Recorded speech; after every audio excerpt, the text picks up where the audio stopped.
Hi again. So, if you wanted to learn a little bit more about what made Rise of Skywalker good or bad, this is going to be the video for you. It's a spoiler filled video. I'm going to try and keep it as simple as possible because you really can't sum up 2 hours worth of movie unless you have 2 hours to talk about this. And trust me, you need it. So, if you don't want any spoilers, I have a non spoiler review also on my channel, open to the public. Go check that out. So, moving on. Rise of Skywalker was not good. And as I said in my non-spoiler video, I am a tremendous Star Wars fan. Um, yeah, I've loved this franchise since I was a very small child, like many of you out there. I mean, in my teenage years, I learned how to write in Orbesh, which is the Imperial script, if, anybody's curious what the hell that even means.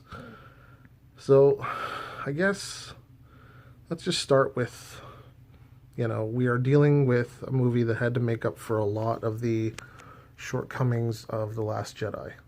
Let's be honest. So, that's your first problem. They're really trying to, patch the holes in the ship, and they're still taking on water.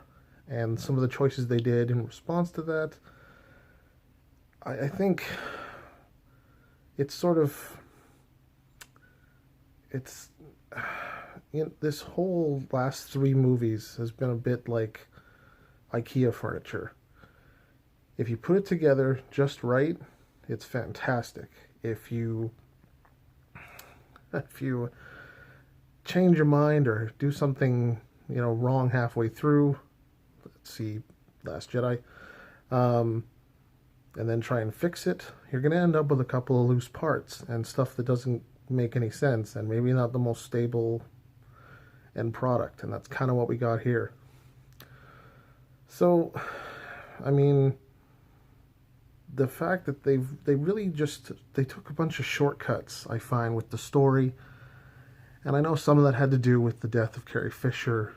She is present in this movie, and they had to sort of figure out how to have her character exit in a respectful manner, but also something that made sense for the story. That's fine.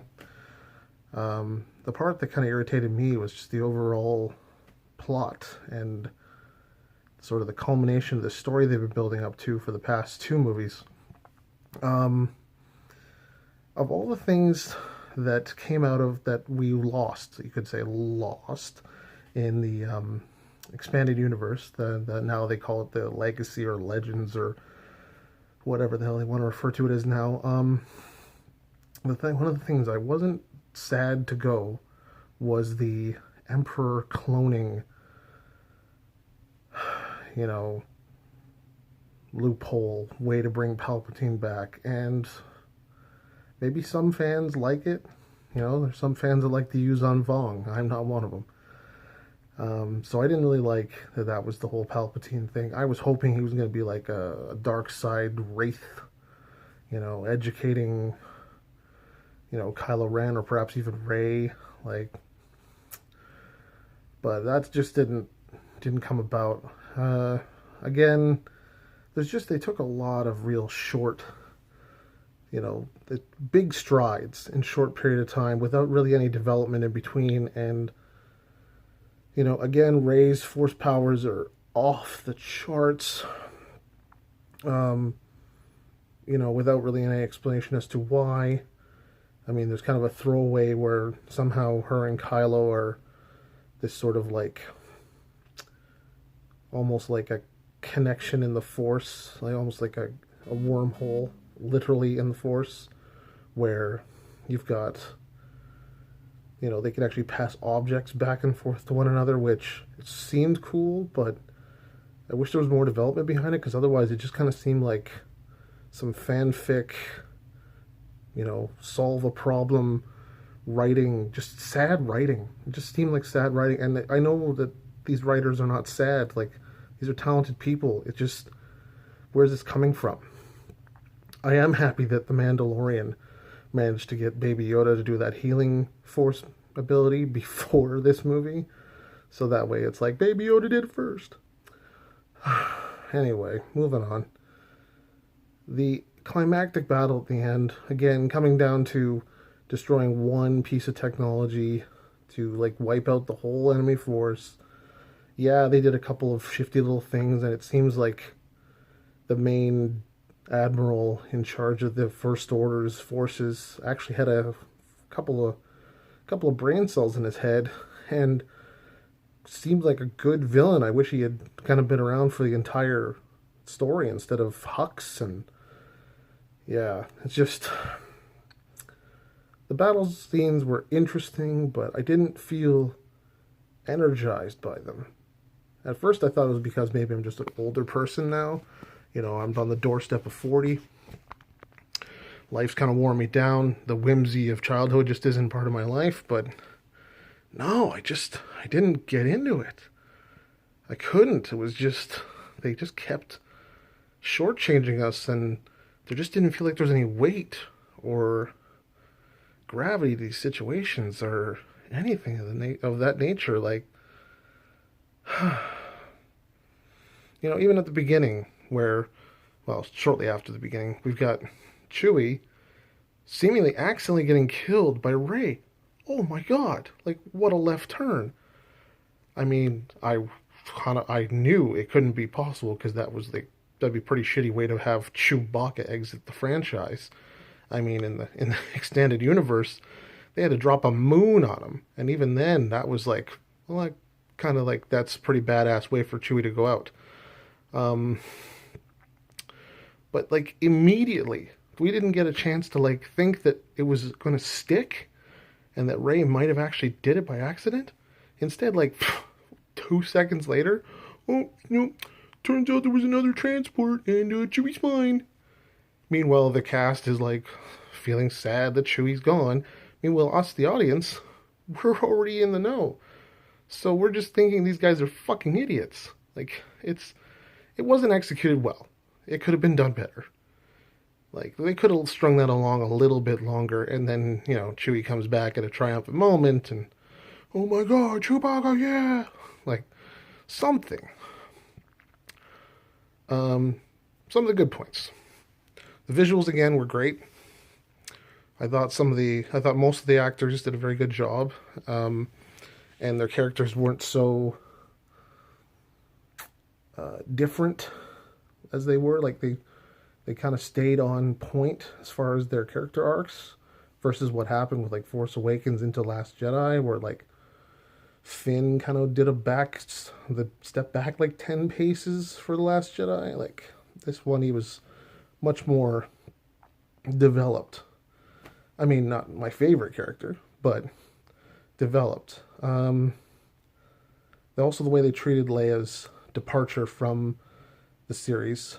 I mean, they did the best they can, but ultimately, you know, they had to write her out of the story somehow, and even though they do use her younger visage in like flashbacks and whatnot, and it's like the uncanny valley a little bit, I don't think it would be very respectful to have, you know, scenes with her older self doing the same thing, because I mean, some of the screen time for her last shots was like shared with her daughter, so it just would have seemed a little uncouth, honestly. Like, these are, at the end of the day, these films are being made by people, written by people, and I'm glad they're actually behaving like people and not just kind of like money-grubbing robots. I mean, with all the emotional range of a battle droid. Anyway, so Leia did her part for the time that she had on screen. Additionally, again, I thought the First Order seemed to have their ducks in a row a little bit more. Maybe that's because we're, you know, Palpatine's back and they actually have some true leadership. We also get to see the Knights of Ren, finally. We still don't get to learn a lot about them. And there's like one battle where they're featured, and yeah, it's kind of short. Again, they took a lot of shortcuts. So, I guess, like, overall, if I had to, like, score it out of 10,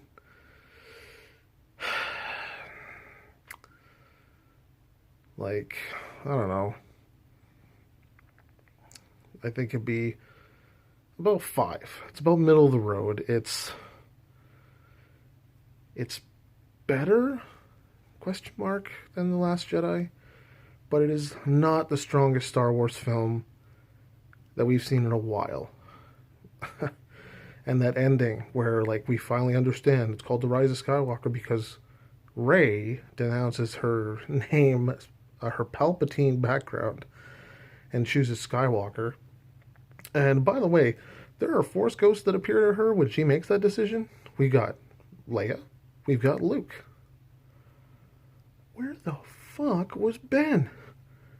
He had just converted to the light side. When Anakin did it, he immediately appeared as a Force ghost at the end of Return of the Jedi.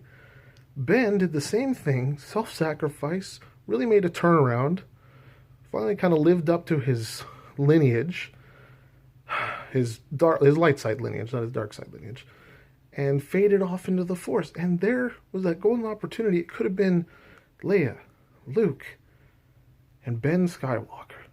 You know, proud as shit that Rey is, you know, carrying on the legacy of the Jedi.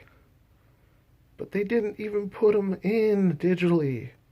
Like, basically, fuck you, Ben Skywalker. You went to Force Hell or whatever. Because, like, I can only hope that in some mixed media, whether it be through The Mandalorian or not The Mandalorian, because The Mandalorian takes place before this, but through something, maybe the next movies, we get to see, you know, Ben Skywalker appear as a Force ghost. Anyway, so that's the long and short of it. Go see it if you're a big fan, like I am. I went to a Cineplex here in Canada. They have a VIP thing, so got a little pampered, but ultimately thought it was really pricey for a movie that I didn't really like. So, kind of regretting that. But as fate would have it, we had some problems with our projection at first, so they gave us like free passes to a free movie. So we kind of got the movie for free. So that doesn't really affect the way I feel about the movie, but I do kind of feel a little bit redeemed wallet-wise. Anyway, from a big Star Wars fan to all the other Star Wars fans out there, go see it. Maybe choose a matinee if you want to save a couple bucks. To those that are non-fans who could care less and couldn't care less, and you know, not really the biggest Star Wars fans, maybe wait this one out. You know, go on the cheap days. Maybe wait for it to be out on, you know, on video or streaming or whatever, because, you know, you're just going to see it as a movie. And, you know, that's exactly what it is. Even if you're not a Star Wars fan, it's still a movie. So, probably better off going to watch Frozen 2, which I hear wasn't that great either. Anyway, even though I'm a big dark side supporter, the Force will be with you always. Take care, guys.